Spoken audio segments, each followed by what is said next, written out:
जिन 2 लोगों की डेथ हुई थी उनमें से एक महेश बारोट की हॉस्पिटल के द्वारा जो एंजियोग्राफी की रिपोर्ट निकाली जाती है उसमें बताया जाता है कि इनके लेफ्ट आर्टरी में 80% ब्लॉकेज है, जबकि इन्वेस्टिगेशन से रियलिटी पता चलती है कि उनकी लेफ्ट आर्टरी में कोई ब्लॉकेज नहीं था।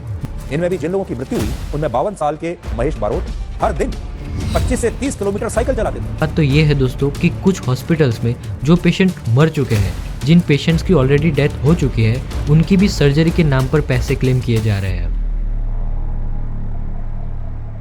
दोस्तों ये बात है लास्ट 10 नवंबर की कि जब अहमदाबाद से लगभग 33 किलोमीटर दूर आए हुए बोरीसरना गांव में एक free medical health checkup camp लगाया जाता है। इस कैंप को ऑर्गेनाइज किया है अहमदाबाद के ख्याति हॉस्पिटल ने। कैंप का टाइम है सुबह के 9 बजे से लेकर दोपहर के 1 बजे तक। गांव में एक पोस्टर लगाया जाता है कि यहाँ पर बीमारी का चेकअप बिल्कुल फ्री में कराया जाएगा। रविवार की सुबह सारे गाँववासी चेकअप कराने जाते हैं, जहाँ पर कुछ 19 लोगों को कहा जाता है कि आपके हार्ट में प्रॉब्लम है, कल आपको अहमदाबाद के ख्याति हॉस्पिटल आना होगा हार्ट का चेकअप कराने के लिए। दूसरे ही दिन कैंप के ऑर्गेनाइजर एक बस भेजते हैं जिसमें इन 19 लोगों को अहमदाबाद के ख्याति हॉस्पिटल में ले जाया जाता है। अब हॉस्पिटल ले जाने के बाद उन सभी 19 लोगों की एंजियोग्राफी की जाती है। अब जिन लोगों को नहीं पता कि एंजियोग्राफी और एंजियोप्लास्टी क्या होती है, तो उनको बता दूं कि एक्चुअली में जब कोई पेशेंट के हार्ट में कोई प्रॉब्लम है या नहीं, ये चेकअप कराने के लिए एंजियोग्राफी कराई जाती है, जिससे हमें रिपोर्ट मिलती है और साथों साथ हार्ट की कुछ तस्वीरें भी देखने को मिलती है, जिसको एंजियोग्राम कहा जाता है। इस एंजियोग्राम से ही पता चलता है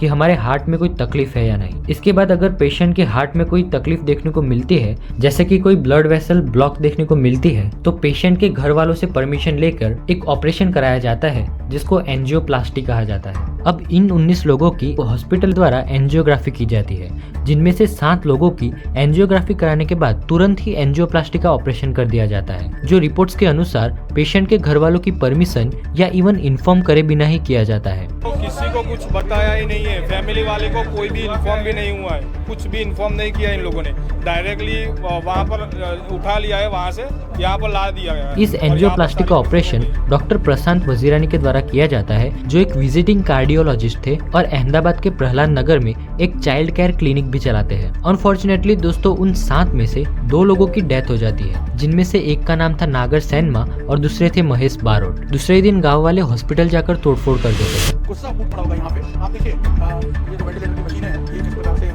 चाहिए गई है। यहाँ आप देखिए कांच वगैरह टूटे पड़े हैं इस वार्ड में। मामला इतनी हद तक आगे बढ़ जाता है कि एक इन्वेस्टिगेशन टीम बिठाई जाती है और इन्वेस्टिगेशन से इस हॉस्पिटल के एक के बाद एक सारे राज खुलते जाते हैं। अब सवाल ये उठता है कि आखिर क्यों स्वस्थ होने के बावजूद भी इन लोगों का ऑपरेशन किया गया? क्या सच में इन लोगों को एंजियोप्लास्टी जैसे ऑपरेशन की जरूरत थी भी? आइए देखते हैं इस वीडियो में। गुजरात के स्वास्थ्य मंत्रालय ने जब जांच की तो पता चला कि जिन लोगों को हार्ट की सर्जरी हुई उन्हें असल में इस सर्जरी की कोई आवश्यकता थी ही नहीं, उनका हृदय बिल्कुल ठीक था। लेकिन अस्पताल ने आयुष्मान कार्ड का पैसा निकालकर इन दोनों की सर्जरी कर दी और इसके बाद इन दोनों की मृत्यु। सबसे पहले बात करते हैं दोस्तों उस योजना की कि जिस योजना के पैसे को हड़पने के लिए इन लोगों ने पूरा स्कैम किया है। दोस्तों 23 सितंबर 2018 में पीएम नरेंद्र मोदी एक योजना लॉन्च करते हैं, जिस योजना का नाम है आयुष्मान भारत प्रधानमंत्री जन आरोग्य योजना, जिसको शॉर्ट में PMJAY कहा जाता है। इस योजना के अकॉर्डिंग कोई भी गरीब परिवार जो ST SC EWS या फिर लोअर इनकम ग्रुप की कैटेगरी में आते हैं, उनको 5 लाख तक की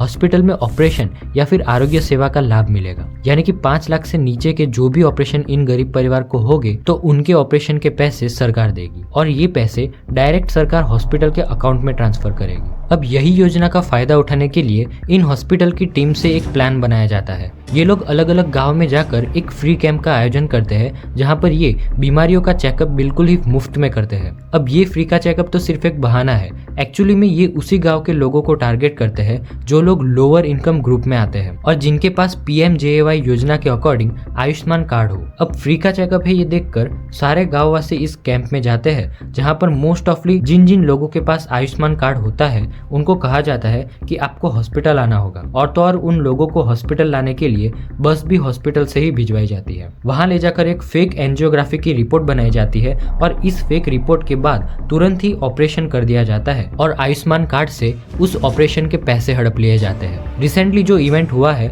उसकी बात करें तो इंक्वायरी टीम की इन्वेस्टिगेशन से पता चलता है कि जिन 2 लोगों की डेथ हुई थी उनमें से एक महेश बारोट की हॉस्पिटल के द्वारा जो एंजियोग्राफी की रिपोर्ट निकाली जाती है उसमें बताया जाता है कि इनके लेफ्ट आर्टरी में 80% ब्लॉकेज है, जबकि इन्वेस्टिगेशन से रियलिटी पता चलती है कि उनकी लेफ्ट आर्टरी में कोई ब्लॉकेज नहीं था। इनमें भी जिन लोगों की मृत्यु हुई उनमें 52 साल के महेश बारोट हर दिन 25 से 30 किलोमीटर साइकिल चलाते थे और उन्हें हार्ट की कोई समस्या नहीं। दूसरे व्यक्ति नागर सिन्हा के केस में भी सेम देखने को मिलता है। उनके रिपोर्ट्स में भी कुछ फेक नंबर्स बता दिए जाते हैं, जबकि रियलिटी में उनको कोई ब्लॉकेज ही नहीं था। अब दोस्तों, आयुष्मान योजना से रिलेटेड ये सिर्फ एक ही केस नहीं है, ऐसे मल्टीपल केसेस आ चुके हैं जिसमें डेड पेशेंट को भी ट्रीटमेंट देकर आयुष्मान योजना के पैसे क्लेम किए जा रहे हैं। इस योजना को CAG यानी कि कंट्रोलर एंड ऑडिटर जनरल ने ऑलरेडी एक्सपोज कर दिया है। CAG इंडिया का एक ऐसा इंस्टीट्यूशन है जो गवर्नमेंट के रिसिप्ट्स और एक्सपेंडिचर्स को ऑडिट करता है। एक्चुअली सितंबर 2018 से मार्च 2021 में CAG इस योजना की एक ऑडिट करती है, जिसकी रिपोर्ट 2023 में पब्लिश की जाती है, जिसमें पता चलता है कि ऑलमोस्ट 7.5 लाख आयुष्मान कार्ड के बेनिफिशियरीज जुड़े हुए हैं सेम मोबाइल नंबर से, यानी कि ऑलमोस्ट 7.5 लाख आयुष्मान योजना के रजिस्ट्रेशन सेम ही मोबाइल नंबर से किए गए हैं। और तो और इस रिपोर्ट में ये भी बताया गया है कि आयुष्मान योजना के रजिस्ट्रेशन में कुछ मोबाइल नंबर्स ऐसे पाए गए हैं कि जो लिटरली एग्जिस्ट ही नहीं करते, जैसे कि एक ऐसा सेलफोन नंबर जिसपे 10 बार 9 आता है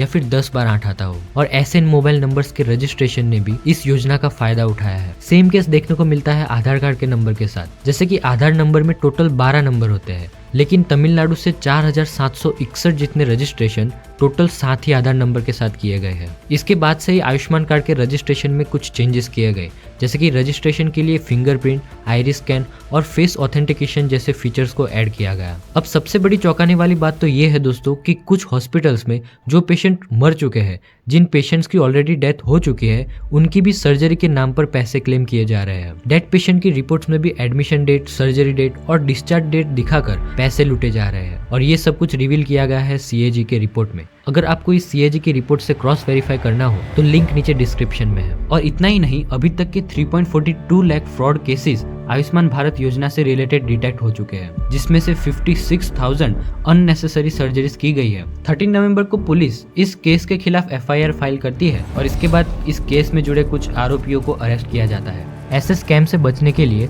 हमेशा अवेयरनेस जरूरी है। अगर आपके गांव या फिर एरिया में कोई ऐसा फ्री कैंप ऑर्गेनाइज होता है तो उसकी पूरी डिटेल्स और इन्फॉर्मेशन लीजिए। और अगर आपको किसी कैंप या फिर हॉस्पिटल में से ऑपरेशन कराने को बोला जाता है तो कम से कम 2 से 3 अलग अलग डॉक्टर की कंसल्टेशन लीजिए और उसके बाद ऑपरेशन का डिसाइड कीजिए। इस वीडियो को ज़्यादा से ज़्यादा शेयर कीजिए जिससे अवेयरनेस फैल सके, क्योंकि यही अवेयरनेस से किसी की जान भी बच सकती है। मिलते हैं अगले वीडियो में। Till then do subscribe.